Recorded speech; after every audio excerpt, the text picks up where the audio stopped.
Welcome to week 2. Today we're speaking about emotional spending, financial stress, and coping mechanisms. Topics for discussion today range from what is emotional spending to practical tips, how to deal with stress and anxiety, and the importance of budgeting for mental and financial health. Let's recap on the introduction to financial wellbeing last week, where we talked about Damie and Dom. And we started talking about beliefs and how they think. So you'll remember Damie grew up in a household where they worked hard, they made a lot of money, there was high risk in how they handled that money, and they lost a lot of money. And he grew up as a teenager in a very unhappy home. Dom, on the other hand, worked in a home where there was hard labouring, there was real struggle within the household, but everyone was happy. Their values as they grew into adulthood, for Damie, he felt that family harmony was really important to him because he didn't want to experience the upset household he'd grown up in, and he wanted to have financial freedom. Dom, on the other hand, it was family and friendship and relationships that were really important to him, which he had when he grew up, but he didn't have financial freedom, so that was really important to him. Their habits, their behaviour. For Damie, he realised that he needed to work really, really hard, study, and he also saw that he needed to save and invest, which is something that his father hadn't done. For Dom, his behaviour was he realised that he needed to work really, really hard. Unfortunately for Dom he spent the money as he worked hard for it. The program goals that they realised were really important, the roadmaps that they needed to follow. For Damie, they supported him. For Dom, unfortunately, he didn't stick to the roadmap. And so their goals, their long and short-term goals, their SMART goals, Damie enjoyed them and had great success. Dom, on the other hand, because he didn't stick to his roadmap, he fell off and didn't end up achieving the goals that he wanted to. So that was last week, but now we need to have a look at emotional spending. So let's look at emotional spending. Purchasing items in response to emotional triggers rather than rational needs can occur during times of heightened emotions. You know, if you're really, really excited about something, you get carried away in the moment, you end up buying something that you shouldn't have. Or if you're really upset about something and you go and, you know, whatever your fallback is, you eat or you drink or you just spend money on clothes. And the other emotional spending is the occasional emotional spending, which for a lot of people isn't a big deal. But for somebody who's really, really finding financial hardship, even occasional emotional spending is not good. Characteristics of emotional spending. There was a chap I knew called John. Now, John loved impulse buying. He liked all the latest gadgets. He'd see something on television or he'd see something when he was out and about, and he loved gadgets. So he would impulse spend. He didn't think about whether he needed it or not. He bought it because he wanted it and it looked like fun or something that he could really benefit from in his mind. The only problem was then the next bill that came in, if it was one of the larger bills, he would feel stressed and then he would be angst about why he'd bought that item. Coping mechanisms for people who have characteristics of emotional spending can be to then fall back on things like drinking, smoking, doing what John did was spend more money, go eating, gambling. And we call this, or a lot of people call it, retail therapy. And a lot of people joke about it. I'm going out to do retail therapy. But sadly, for most, it's not a joke. And although it feels like it gives, and it does give temporary relief and a feeling of being back in control, it actually long-term makes you feel more out of control. Celebratory spending, of course, for emotional spending might be, as I said before, when you're out with a group of friends and I'll get the next round of drinks, or I had a friend once who said lobsters for everyone. So we all laugh about it and so forth, but, you know, it can be a real hindrance. Have a look at the next link and reflect and consider the most recent time that you impulse purchased. So, what impacts finances? Impacting finances for both John and Con are men who felt that the family union and time with friends was so important that they would rather put their head in the sands and be in denial about their financial position than miss out on throwing a good time at home with a family get together, or going out on an outing and spending money on food for everyone, etc. It was so important to them, they'd rather not miss out on that and have the family together for happy times and just forget about the fact that they really can't afford it. And what would happen is the more that this happened, the more debt they got into, and the more they spent, and then the more debt they got into. And it got to the point where John actually ended up having to borrow money from family, extended family, which was a lot of money. We're talking $20,000, and this was 10 years ago.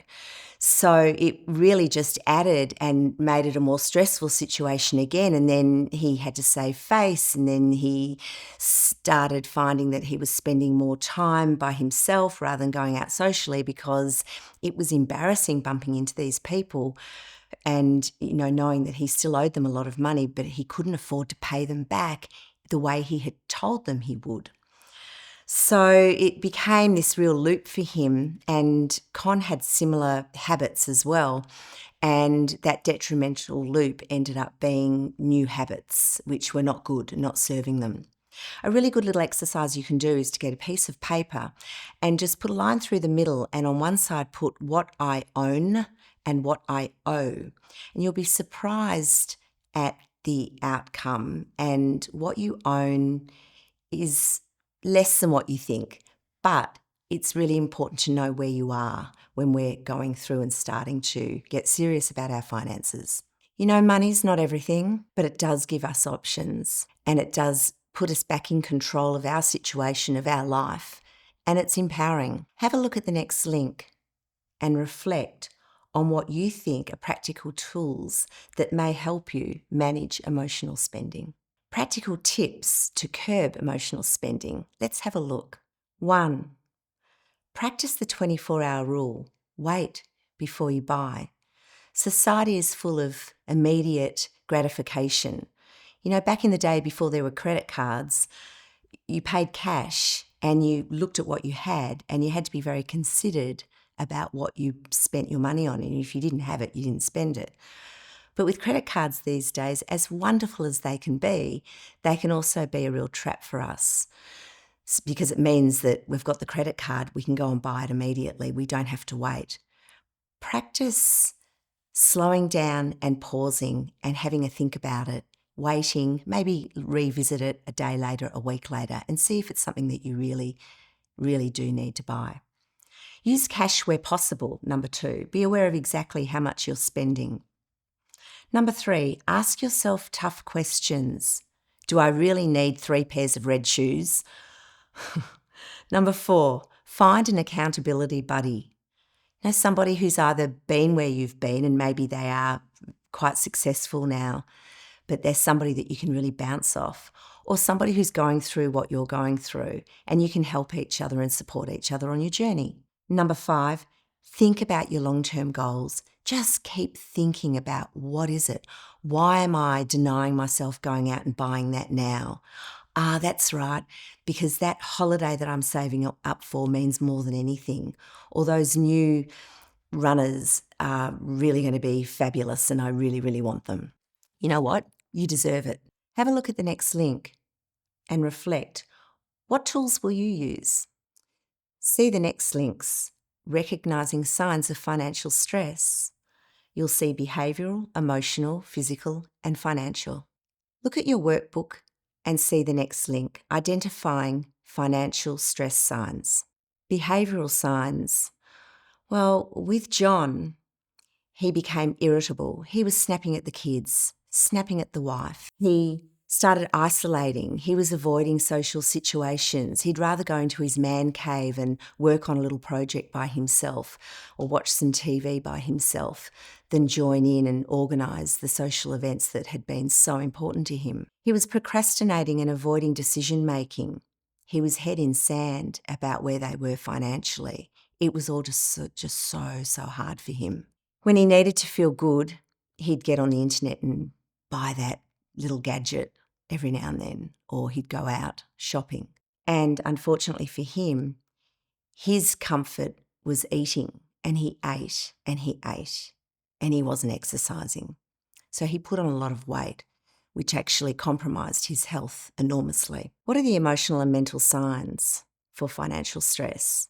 We spoke previously about James, who had overcommitted and stopped saving. Well, for him, he started becoming quite anxious. He started worrying about bills. He felt guilty. He was letting his partner down. He felt helpless. He couldn't talk to anyone. He felt he couldn't talk to anyone.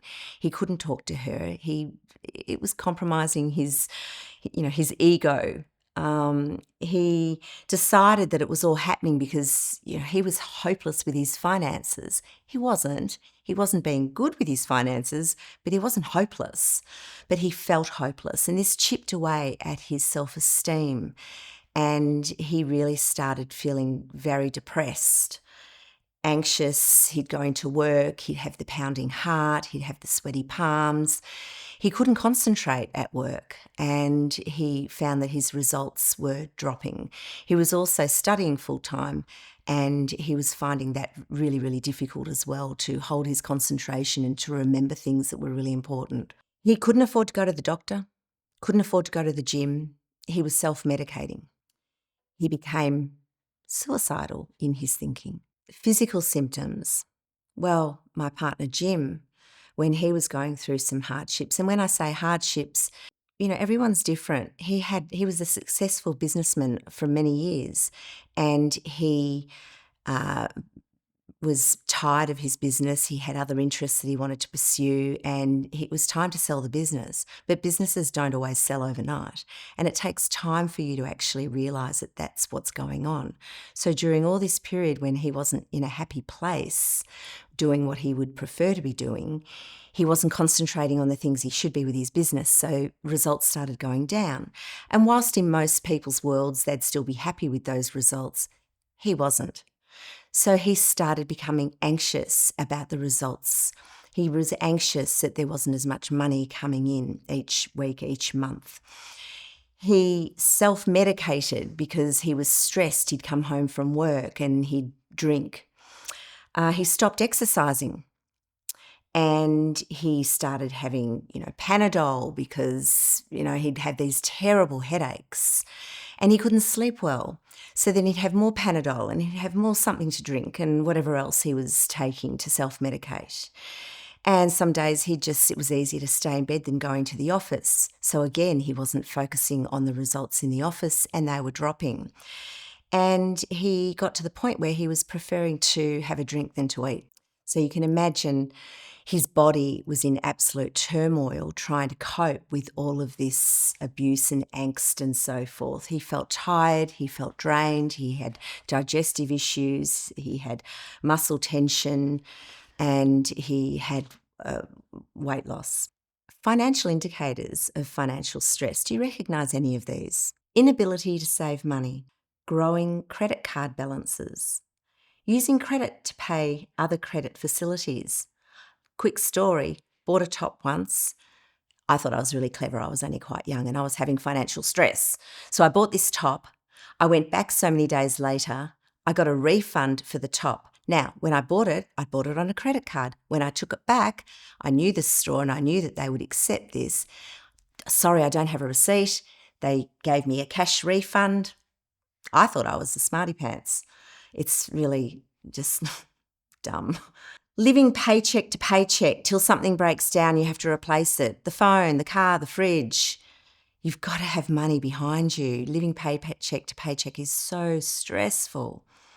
Using payday lenders with high interest rates, that then adds another layer of stress. Using buy now, pay later, that's so huge at the moment. Everyone seems to be doing it. Consistently paying bills late. Down the rabbit hole we go. How about delaying medical care due to cost? Well, you know what? That's fine, well and good, but it catches up with you eventually. And if you're 20, you probably think, oh, look, I'll worry about it down the track.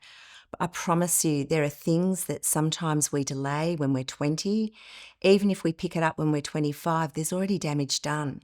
Let's look at the next link, long-term effects of financial stress. Psychological, physical health, social and intergenerational. Also, vulnerability. Psychological impact of long-term financial stress. Commonly, I don't know if you've noticed this, but there are a lot of older gentlemen, not everyone, but there are a lot of older gentlemen, 60s, 70s plus, who just seem to get more and more bitter with every year that goes by. It's like they hit a point where they're no longer perhaps their earning capacity is not the same as when they were younger, and perhaps they haven't achieved what they wanted to in life, and life just didn't turn out for them. They're stuck in a hard place financially, so they don't have choices, and they're just bitter. And it's really sad. Chronic anxiety and depression, they feel stuck, no way out. Reduced self-esteem, isolation, feeling ashamed, feeling like a failure. Cognitive impairment, the concentration, the memory. Poorer grades at work, poorer grades at school, poorer results at work. You can't think clearly, can't concentrate to get the results that you're needing. Increased risk of mental illness, no funds, can't afford private, have to go into the public system, and then there's no choices for you.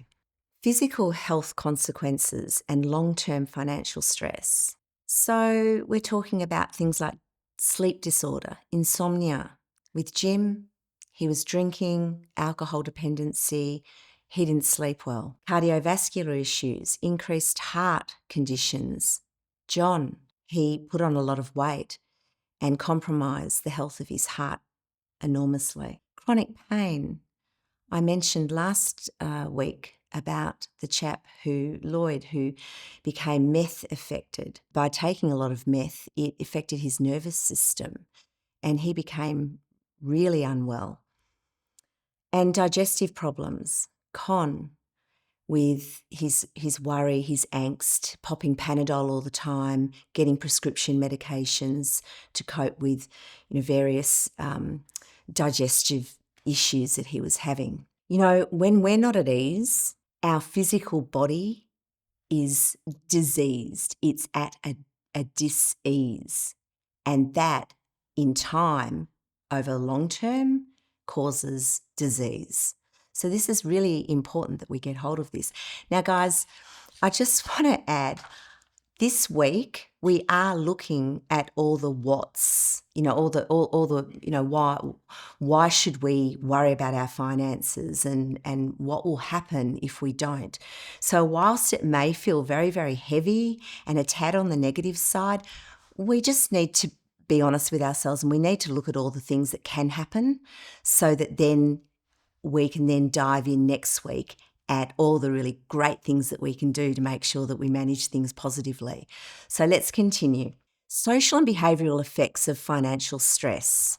Jim had friends, had success, started feeling ashamed of the results in his office as he was losing interest, and he drank to escape. Lloyd, who I mentioned, he was young, well-educated, came from a very well-heeled family, had a very successful career at a young age. He then decided he would diverse into a new business. He found it hard. He was doing well though. He was very determined, but then he was failing. He threw more money at it because he had a lot of savings behind him for this new business. But then he threw more money towards it. He started worrying about it. Things weren't happening the way he thought they should. He started smoking a lot more weed. He then started having some heavier drugs. He then got into meth. And before you knew it, it was spiraling for him. He started getting into selling drugs on the side of trying to keep this new business going. He then found that he started selling some of his belongings to pay debt. He then started getting into dealing with the drugs. And he ended up getting a couple of firearms because there were a couple of people who came around and heavied him up at one stage. And then next thing you know, he got caught dealing. He got caught with firearms and he did time in jail. I don't know if you're aware, but the top 3 reasons for divorce, one of them, financial stress. Probably doesn't surprise you. But poor old Lloyd, no wife, no kids, gone, time in jail. It's a very lonely place. Social withdrawal. People have told me that they can't afford to go out on dates because, yeah, sure, it's online, but then when you want to go and meet somebody and get to know them, they can't afford to take them to a restaurant or a bar or even a cafe. Substance abuse, coping mechanisms, alone, escaping, but alone. Criminal behaviour, start small. Maybe the supermarket, just some bread, then meat. You'd know, Coles, Woolworths, all these supermarkets now have security tags on their meat. Sadly, because people are finding that they're not coping financially and they need to start stealing food.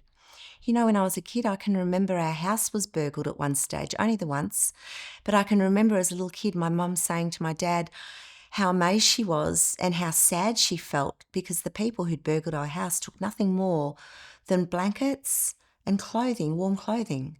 People murder for money, family, for insurance, for inheritances. It's really sad. And, people mortgage their home. I remember clients that elderly people in their 70s, and they fully owned their home, and their son, who was in his late 40s, 50s, who was a gambler and had a lot of financial debt and was in a lot of trouble, he somehow convinced his elderly parents to mortgage the home. I think he told them some story about a business venture. They trusted him. He gambled it all. Those people, the reason why I was involved at the time, I was helping them sell their property. They were going to be homeless. Intergenerational impact of financial stress. There was a story I heard many, many years ago. There were 2 boys, twins in America. One lived on the West Coast, one lived on the East Coast. They were interviewed as part of a long-term study. And a long story short, they said to the guy on the West Coast, "Why did you end up being the way you are? Out of work, can't hold it down a job, can't hold a relationship, you're an alcoholic, you're homeless, life looks horrible for you. Why did this happen to you?" He said, "With a father like I had, what do you expect?" The father was an alcoholic, he was abusive, he didn't hold relationships, he'd split up from the mother. It was a really tough, rough upbringing. And this guy was really affected by it and had carried it into his life. And those same intergenerational traits he carried through. His brother on the East Coast was interviewed, and they said the same to him. "Why is it that you're so successful? You're a CEO of this amazing company. You earn a huge amount of money. You're on the board for this other company and this other company. You live in an amazing house, an amazing area. You're happily married of X amount of years and beautiful children. Everyone's doing so well. How come that is happening? How did that happen for you, considering where you came from?" And he said, "Well, yes, considering where I came from, with a father like that, what do you expect?" His attitude was he was not going to end up making the same mistakes, and he made a decision that he was going to learn the sort of things that you're learning right now by doing this course. So it is a decision. I'm not saying it's easy, and it's not always that black and white, but you should be really proud of yourself with this far into the course, because the impact intergenerationally is a cycle of stress and impact on relationships and so much more. Long-term vulnerability due to financial stress. There's a gentleman named Richard. my age. We've known each other since childhood. He became a mental health nurse and he was very good, but he struggled in his 20s. And financially, he really struggled to do the day-to-day tasks with paying bills and so forth. But he was earning good money, so on he plodded. But it all became harder and harder for him. And as it became harder, he became angst and stressed about his situation. His family were of the opinion that, you make your bed, you have to lay in it, and we all make our own decisions. So he needed to sort this out himself, but he couldn't. He just became more angst. He started self-medicating. He was trying not to let it impact his work, but it started impacting his day-to-day work. He needed time off. He went off on stress leave. He never returned to work. It spiraled for him. He's now in his 60s. He doesn't work. He hasn't worked since in his 20s. He's medicated and he's alone. It's really, really important that we understand how we operate. We have a mind and we have a body. Now, the thing is, our mind dictates what happens with our body, how we behave. But let's just step it back a moment. We can see, we can hear, we can feel, we can taste, we can touch, we can smell. Now, when we use any of these factors, when we smell something, when we hear something, we make a decision about whether we like it or we don't like it, whether we accept it to be true or whether we accept it to not be true, whether we want to believe it or not believe it. So we allow it to go into our conscious mind, into our subconscious mind. So let me just say, if I hear you say something about somebody and I agree with it, I hear it, I think about it in my conscious mind, I make a decision whether or not I want it to go into my subconscious mind and believe it. If I decide that I don't believe it, it never goes into my subconscious mind. If I decide I believe it, it goes into my subconscious mind. The same with, if I see something, I see somebody strike somebody, I then decide in my conscious mind whether that was something that was playful or whether it was something not nice. And then that goes into my subconscious mind as a fact. Then what happens is we start realizing that we're operating from our subconscious mind with feelings. Those feelings that we have are going to affect the way we behave. So the feelings go into our body and we then decide, I'm going to not walk down that way, down the street, because I just saw that man strike that woman and that made me feel very unsafe. So now I'm going to walk the long way home. Or I saw that man strike that woman. They were just mucking around. That's fine. I'm going to keep walking along and I'm going to smile at them because I think that's the neighbour from around the corner and they seem like nice people. But everything that we see and hear, etc., we think about and then we decide whether or not it goes into our subconscious mind. And once it's in the subconscious mind, that's our emotional mind. That's where we feel. Once it goes in there, that's the story we run for the rest of our life. And that's what we call our paradigms. So whatever are our paradigms, this is who we are, this is what we believe, and this is how we operate our life from our paradigms, from our subconscious, from the way we feel. Now, what's really, really interesting and what's really, really dangerous is a baby's mind is wide open. So they don't have the ability to decide whether or not something's true or not. They just accept everything that just goes straight through into their conditioned mind and becomes a paradigm. So whatever we tell them, whatever we show them, they're going to believe it and accept it as truth. And that's why babies are so easy to manipulate or control or whatever it is in a good or bad way.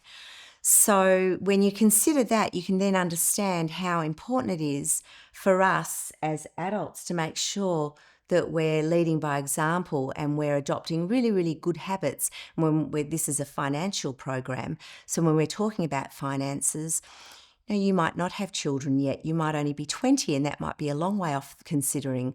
But at some stage, you want to make sure that you're in good stead so that you can make a great impact on whoever it is that's coming into your life, and particularly if you have children. The next link I'd like you to look at is to your worksheet reflecting on coping mechanisms. If we don't know where we are, then we don't know how to get from A to B. So, for example, if I'm in Perth or in another country and I want to get home to where I live, I need to know where I am before I know which way to go home. And it's the same with our finances. We need to know where we are so that then we can work out where we're going and how to get there. Strategies to cope with financial anxiety. Financial management strategies. We first of all need to create a budget. Yes, it takes time. We need to take the time to create a budget. It's worth it. And you'll only have to do it the once. Maybe later on again, but then it'll be easy because you will have already done it once. But take the time. It is easier as you get into it. Include income, expenses, savings, and, stick to it. With the savings, it might be that you have somebody who you trust who you might say, if I give you X amount of dollars each month when I'm paid, can you put it into your savings for me and just hold it for me, which is what I did with one of my children. So create a budget, have an emergency fund, save for unexpected expenses, that unexpected car breaks down, the fridge breaks down, the mobile phone stops working. We need to address debt.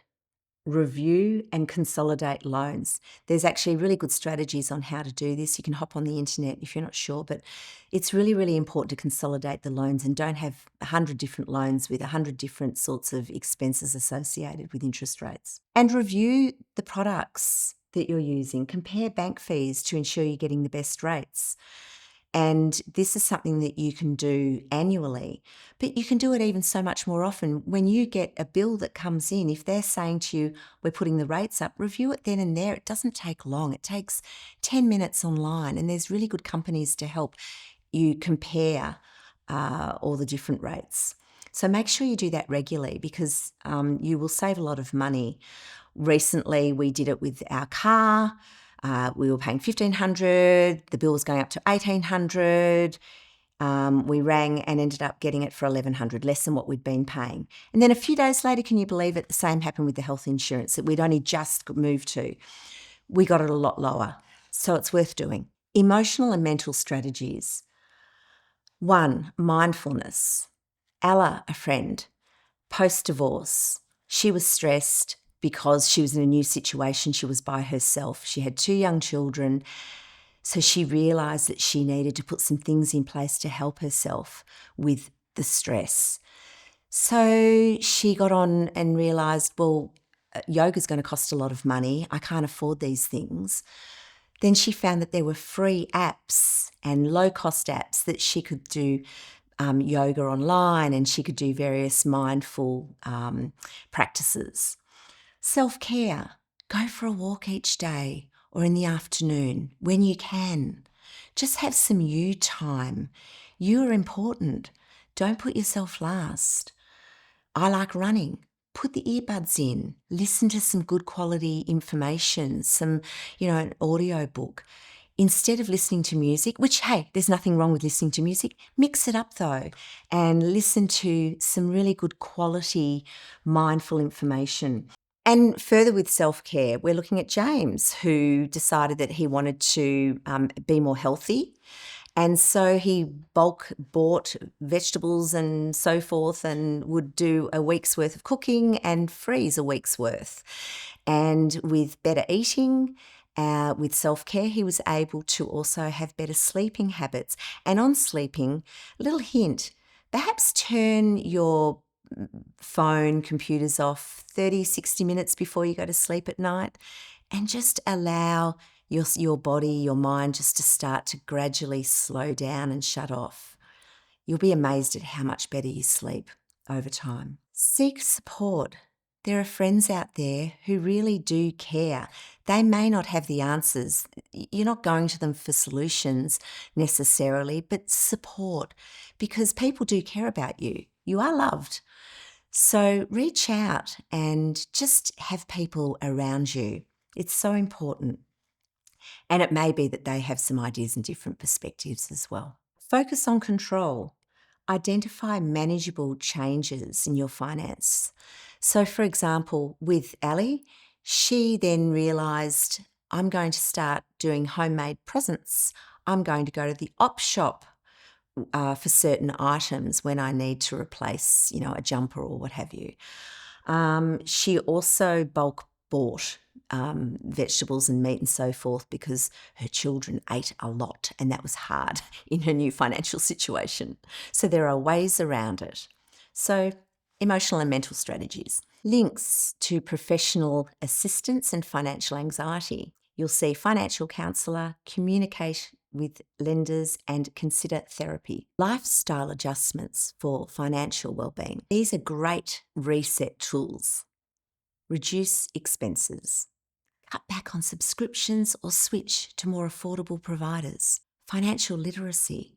Educate yourself on personal finances, which you've already started doing. Achievable goals. Establish specific, realistic financial objectives. Importance of budgeting for mental and financial health. Financial benefits. Reduce stress control and debt management. Behavioural benefits. Healthy habits reduces impulsive behaviour. Mental health benefits. Enhanced self-esteem, reduced anxiety, quality of life. Long-term benefits. Stability, better decisions, sense of control. So what's next? Budget? We call it the money map. By creating a realistic money map, individuals can gain deeper insight into their spending habits, identifying areas where emotions might be driving some poor decisions. It is absolutely fascinating. You're going to love it. Next week, we're going to talk about the money map, and not only how it helps establish clear financial goals and priorities, but it also encourages mindful spending that aligns with your personal beliefs and values, long-term aspirations. Now, please listen carefully. There's going to be some links now following. 2 links to the money wallets and also to budgeting with workbook exercises. Please do these before we meet again. And in the meantime, I'd like to say thanks so much for joining us today. And remember, it starts with you.